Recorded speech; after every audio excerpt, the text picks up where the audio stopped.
Hey there, my friend. So let me ask you this. Did you feel like maybe during the pandemic, that it was this ultimate high? Abundance was everywhere. Money was coming out of everywhere. Your business was skyrocketing. Maybe your commission checks were ones that you were like, damn, that's a good check, my man. And then all of a sudden, the ground comes out from underneath you. The last 49 months have been a complete downturn in the market, in the economy. Actually, 24 months, complete downturn in the market, in the economy. The roller coaster ride seems to be coming to an end. And maybe at this point in time, you're getting to the end of your rope. Well, today we're going to tie a knot in it and hang on. We'll be right back.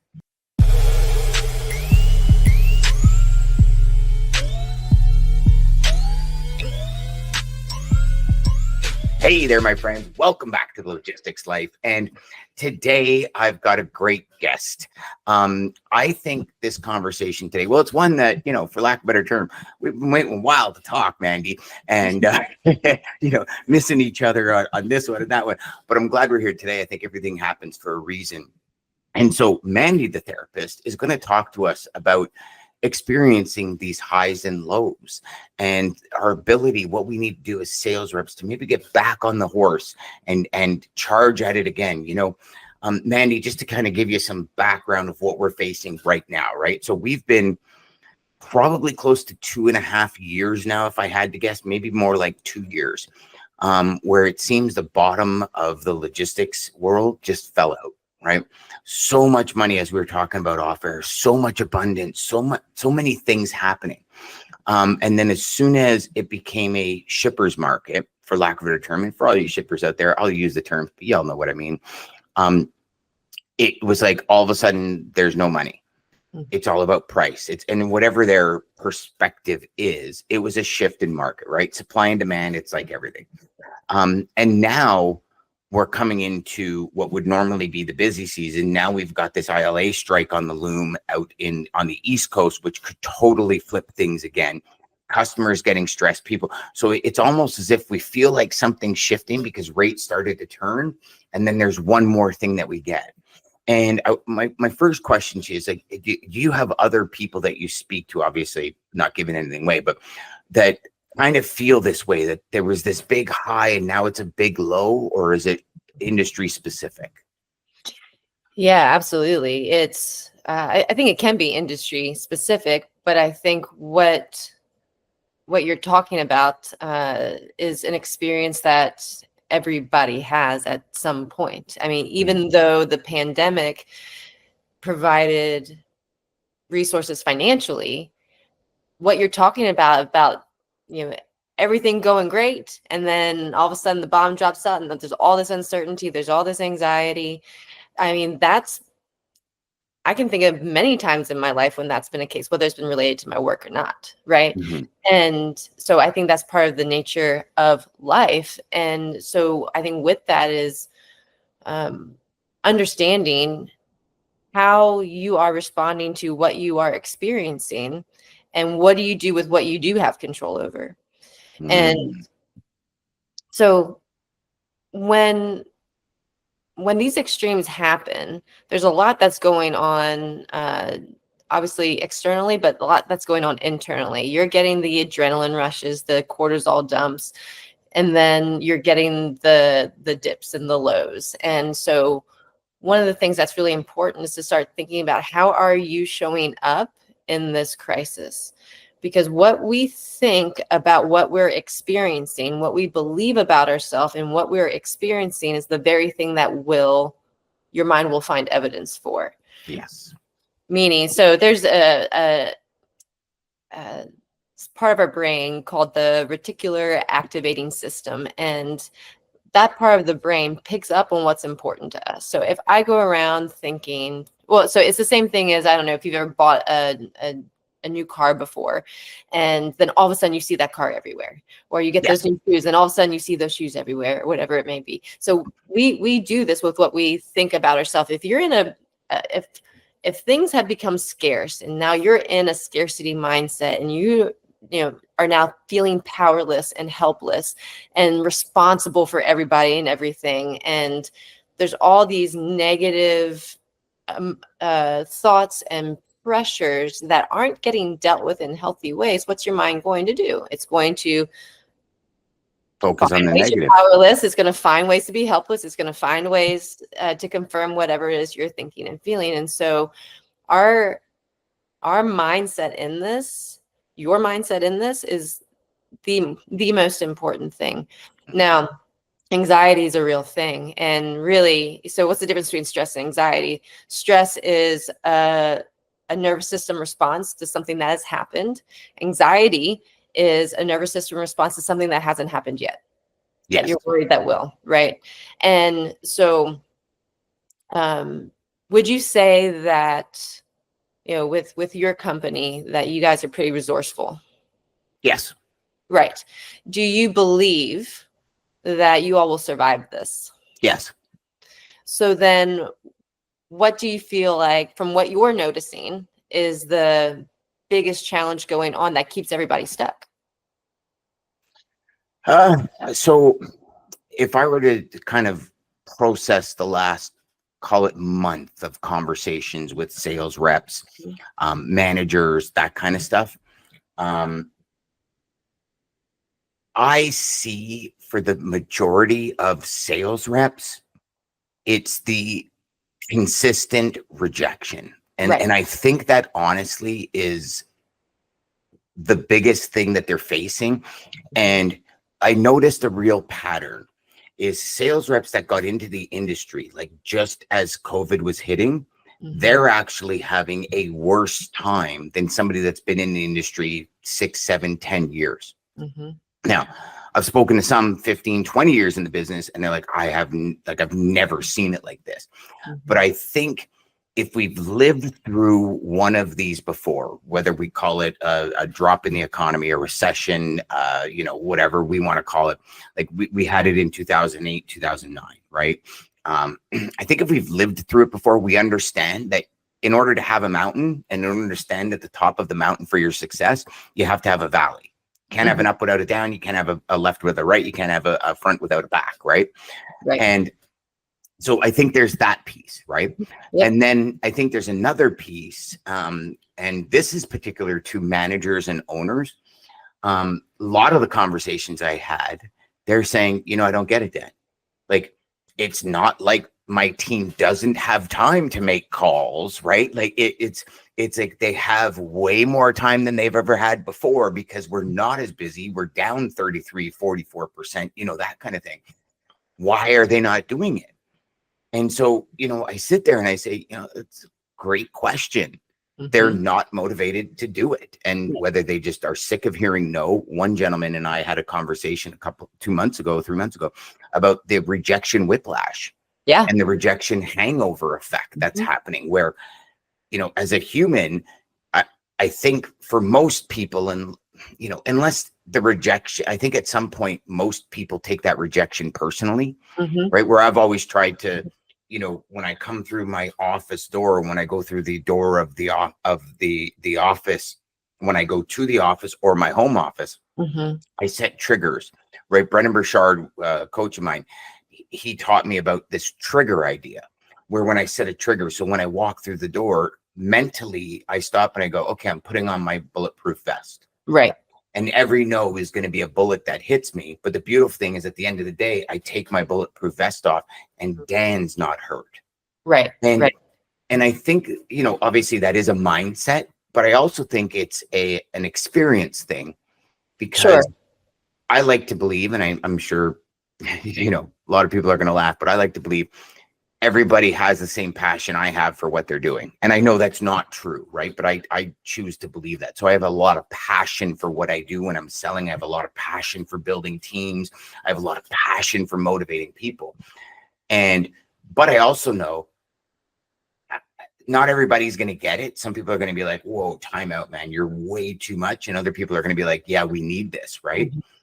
Yeah. Did that answer your question or did I just babble? I don't know. Yeah. No, you're good. So yeah, no, totally. So when they are hearing no and that rejection whiplash happens and you're feeling all of that, it makes me think of what separates the top 25 best tennis athletes in the world from the top 5 best. And the one thing that research shows that separates the top 5 from in that 25 from the rest is not how hard they work, not even their nutrition, not how much the sleep they even get, but it's the very first thing they think after they lose a point. And that very first thing you think after you hear no to yourself, the way in which you view that is so important. There's a quote by Snoop Dogg that I love. I love that philosopher. Good old Snoop. Right. That says, don't be nervous, be in service. So having the mindset of being in service to whatever it is that you're doing, operating out of that is so important, because when we start getting nervous and in our head about all the rejection, all of that, that is very much, and it's not intentional from anybody, but that's very ego driven, right? Yep. It becomes all about self and what am I doing and what am I not doing? Am I doing this right? Am I doing this wrong? And that is going to make that RAS, the reticular activating system part of the brain, find ways for you to continue to miss the mark or not connect in a way that you need to connect. But if I go into a call really with my heart being in the place of I'm going to be in service to this person, and if anything, build a relationship, people feel that. There's a different energy that comes off of that. But even if people don't say yes to you and you don't get that sale or whatever it may be, what you think to yourself right after is important. And I want people to pay attention to that. What is the story I tell myself every time I hear no? Oh, that's what does that make me? question. What does that make me believe about me? If I tell myself, like, what's the point? Another rejection again, or this is so stupid, I can't, blah, blah, blah, whatever it is. So what does that feel like that means about me? Because I'm telling myself that story. Well, now I've given my power away. Maybe I feel powerless. I feel helpless. I feel like I'm not good enough. And these subconscious beliefs, these subconscious pulls that happen, the same behaviors, the same feelings, the same mindset is going to continue over and over. So it's this vicious cycle. But if you can take a step back and look at that narrative, we have hundreds of thousands of thoughts a day. And there's a relationship between what we think, feel, and do. And when you were talking about how there was abundance at one point and now there's scarcity. Yeah. When there's scarcity, what naturally happens is we get into a scarcity mindset, meaning that we want to get that yes, and we hold on to things so tight, and it limits us. But if we become more open and aware of how we're treating ourselves in the process, because I'm a big believer, business is like a marriage or a relationship. It takes 2 healthy people to have a healthy relationship. Yep. And if you aren't taking care of yourself mentally, physically, emotionally, spiritually, however, then you're not going to be able to cling on to the opportunities when they present themselves. And do you think customers see this? I think they feel it. I don't think it's a thing. Yes, even better. Yes, I agree with that. We are, yeah. I always tell people, we are not thinking beings that feel. We are emotional beings that think. So we have to meet people on emotional levels. Like a big reason someone might say no to one of your calls would be what? Just briefly, what would that be, you think? Oh gosh, I mean, the biggest one now is I get 50 calls a day. Like, I'm just not interested. Okay, so Dan, must be really frustrating, overwhelming to get 50 calls a day. And I know that your business is important to you and you need to make things happen in an efficient way that brings you the most amount of revenue for what you're doing. Yep. And so I don't want to stress you out or burden you anymore. But I do want to offer you blank. Yep. We don't, And this is being in service to the person. And you want to do this genuinely, because people can tell you're not being genuine too. Like these aren't, we're not going to use emotions for manipulation. I'm going to meet you where you're at. And that's where our, wonderful philosopher Snoop Dogg comes into play, is how can I be in service to this person? I'm another person blowing up their phone. What are they thinking? What are they feeling? How can I meet them where they're at? Yep. The way you think about how you present yourself and how you show up for that person on the other end of the phone call is going to make or break what happens. And hearing that no is then, how do you take care of yourself when you hear that? What is that story and that narrative? And what do you need to change about the way you think about what just happened so that you can wholeheartedly show up for the next call? And I even think at this intersection,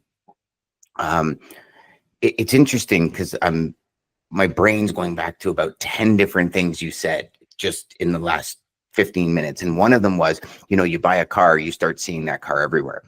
A couple of weeks ago, probably about a month ago now, realistically, month and a half, I was listening to a Russell Brunson podcast, and he was talking about the fact that you're the only one that hears your lies. Every single lie you tell, you're the only one that hears it. And he was saying, it's not that you're a liar and you go out and you're deceiving people. He says, but you say to yourself, I'm going to get up at 5 a.m. tomorrow and exercise. And then 5 a.m. comes around and you're like, yeah, not a chance. 6 a.m. it is, or 7 a.m. I'm getting up and going to work. That's eroding your self-confidence. And when I heard that, I said, wow, because like I was telling you earlier, I'm that person that would add 15 things to my roster in one day. Yeah. Right. And I've always been of the belief, I'm going to shoot for Saturn. And if I miss, I'll hit the moon. But if I aim for the moon and I miss, I'm not even getting out of orbit. Right. Yeah. And I still believe that wholeheartedly. So like even goals, I'll say, so somebody will say, what's your goal? And they'll say 1 million GP. I go, let's go to 2. I'm like, well, 2's ages away. I go, I know, but if you hit 120, you're still better off than the 1. Right. But I heard that and I was like, wow. So we set all of these goals in our physical world, but it's what we talk about here. And we might tell people, and now we're doing everything in our power to grab that and to bring it into our world. But what we're doing here is lying to ourselves constantly. And it was interesting because then I got kind of turned on to Jim Quick. I don't know if you've ever watched any of Jim Quick's stuff or listened to his podcast, but he's all about the mind, right? And then he said it. And then Dan Martell said it. And then I was just listening to a Tony Robbins podcast that had Bruce Lipton on, The Biology of Belief, right? And he said it. And I was like, my gosh, I'm hearing this everywhere. This is crazy. So that when you said that about the vehicle, it brought me back to that. And this is exactly what you're talking about, is this piece that subconsciously you might not even be aware you're saying it to yourself, but subconsciously it's like that no just chipped away at my belief system. Yep. And I think it's important to look at, this is from the top down.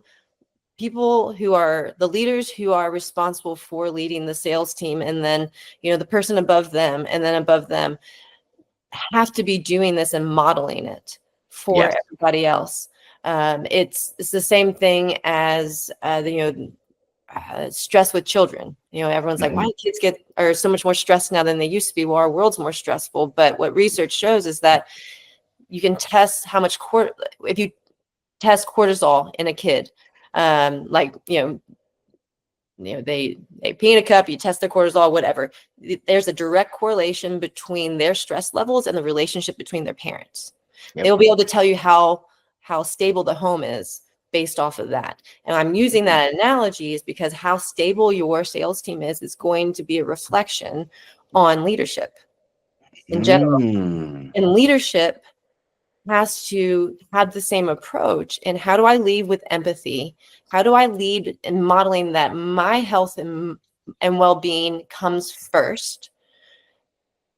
And I make that known, I make that important. And we create a culture where we can talk about our stresses, where we can talk about our failures and get support and comfort from one another, because that doesn't happen enough either. Because then what happens is I'm all alone and I'm isolated on this island of rejection.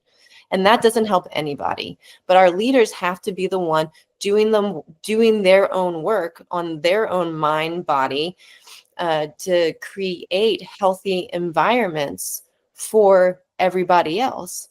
Because then that's going to rub off onto them. And so when there's a frustrated dynamic in the workplace, or there's a spirit of deflation, I mean, your spirit's deflated, there's all this rejection going on, I'm looking to the leaders. What are they doing about that to lift people's spirits up, to help them with their mindset, to speak as to what kind of narrative are you telling them about these rejections? You know, like it's all interconnected, interrelated. There's what the individual person needs to do for themselves, but there's what leaders need to do for their teams experiencing this. You know, so something's happening in my head here, and I'm going to lay out a scenario and tell me if this is the exact same thing, because I'm going to hopefully simplify it a little more for anyone out there. You have a dog. So we have 2 dogs, and it would be a gong show every time my wife and I would come into the house, like if they were left alone, right?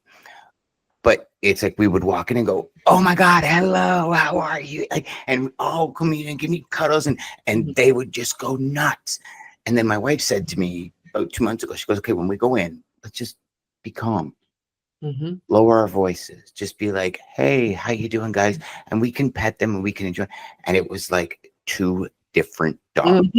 One didn't bark, one didn't jump, and it was like, oh my gosh. And it was an eye-opening experience, because so now it's like, you know, you walk in and we tell everybody, just calm down, walk through the front door, just, "Hey, how are you?" And just keep on walking and everything's going to be fine. But it's like they feed off your energy. And same thing with kids, same thing with, you know, even friends. So we have mirror neurons, and mirror neurons is what you're talking about right there, that we mirror what we are seeing. And a wonderful coach and friend, John Bates, he talks about this in some of his talks. He speaks on speaking, and he talks about how he never has a bad audience anymore. That he used to get on stage sometimes, and you know, there wasn't much of a reaction, or people's eyes were glazed over or whatever, but realized that's because of the energy he was bringing on stage. And when he changed his energy, the energy of the audience changed, right? It's the same thing if you go to a concert and, they just retired, so I'll bring them up. So Aerosmith comes out, Steven Tyler comes out, and, he's pumping the crowd up and they're getting pumped up. If you were to come out and be really quiet, everyone would be really quiet. Right? I mean, so it's like when you see this happen all the time, people are going to mirror what is being presented to them. And that's why, when we feel people's energy. So when I was talking before, when you are talking to somebody on the phone, it's about how you're going to make them feel above anything else. And so, but if you aren't in a good headspace or having compassion or taking good care of yourself health-wise or emotionally or mentally, then people feel that. Our nervous system picks up, our body picks up on things well before it makes it to our brain. And so, okay, sorry, go on. No, you were saying. No. I'll say, so you're exactly right. So in leadership, if your team is not performing, if they're dragging, if there's this sort of deflated spirit, what are you putting out there? That's powerful. So let me ask you this, Mandy. If one's sitting there going, "I'm there, that's where I am right now." Like, even let's even go like twofold. So one, the salesperson, and 2, the sales leader or management.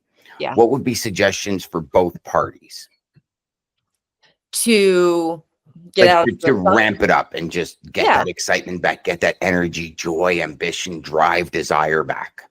Yeah.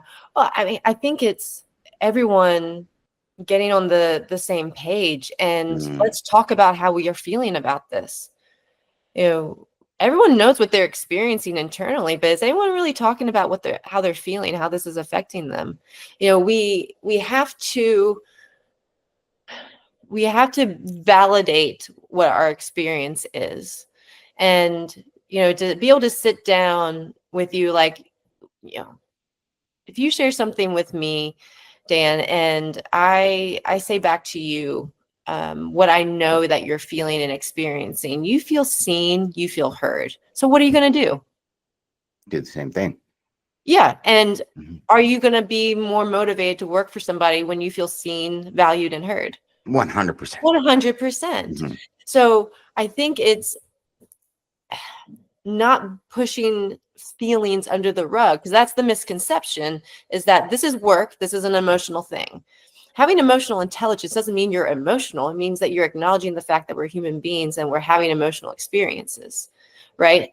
Leaders with high EQ know how to manage, perceive, and use emotions in themselves and in other people. So we're inviting the team in for a talk, or having one-on-ones, or both, and checking in. The leaders need to be checking in, like, with how they're doing. How are you handling this rejection? What do you feel like this is doing to you? Do some digging, meet them where they're at emotionally.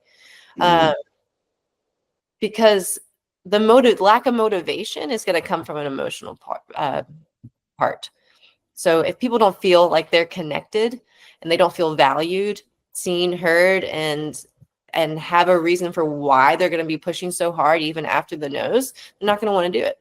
No, they're just punching the clock, and they're just going through the motions, checking the boxes, for lack of a better term. Right. Awesome. So I think there is paying attention to the culture that's going on, boosting the morale, but having a empathy and compassionately focused leader, so that is what is being fed into everybody else, so that they can then do it for themselves. And I think for the individuals, kind of going back to what I was saying, is what are you telling yourself about the no's? What's the first thing to yourself after that happens? And then how can you reframe that? How can you change that narrative to something that is more helpful and accurate? And I'm not saying that you have to think all fluffy and tell yourself these positive things that you don't feel are true, but negative thoughts also don't have any value. They don't get you in problem-solving mode, and they don't help you in any way. And sometimes when we just acknowledge how we feel about things, sometimes that's enough to do the trick. There's a saying in therapy land called "name it to tame it." When we just acknowledge how we feel, and I don't mean feelings. Some people will say, "I feel like I want to throw my laptop at the wall." That's not a feeling, that's a thought. I feel angry, I feel frustrated, I feel sad, I feel disappointed, I feel ashamed, like whatever it is. Just the act of doing that gives your brain just a hit of dopamine to calm it down a little bit. Your mind needs to make sense of what's going on, and we are a society where we are forced to suppress our feelings all the time and keep going and keep going and keep going, and then there's burnout. It doesn't work. Yeah. So those may sound like simple things, but a lot of people don't do them. No, you're absolutely right. And you know what, Mandy, I'd love for people to be able to continue this conversation with you. So before we go here, can you share with how people get a hold of you? How can they reach you and continue this conversation? Sure. Yeah. I think the easiest way is just to go to therapistmandy.com. It has my social handles on there, so people can go to my LinkedIn, Instagram, Facebook, connect with me. Feel free to reach out. And thank you for having me on, Dan. I hope this is helpful for your audience. If there's anything else I can do to be encouraging or supportive to your group, let me know, because I would love to. Thank you. You know what? It just having you on is awesome, because it's reaffirming, right? And just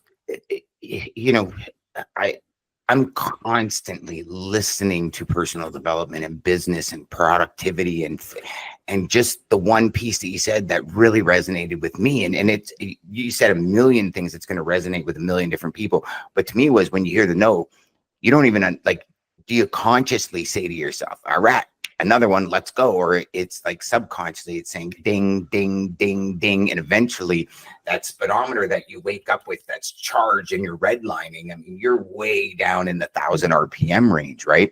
And Yeah. if you don't recharge that, you know, there's, I mean, I think subconsciously I've realized this because I tend to do things in stages. So in my morning, I do X.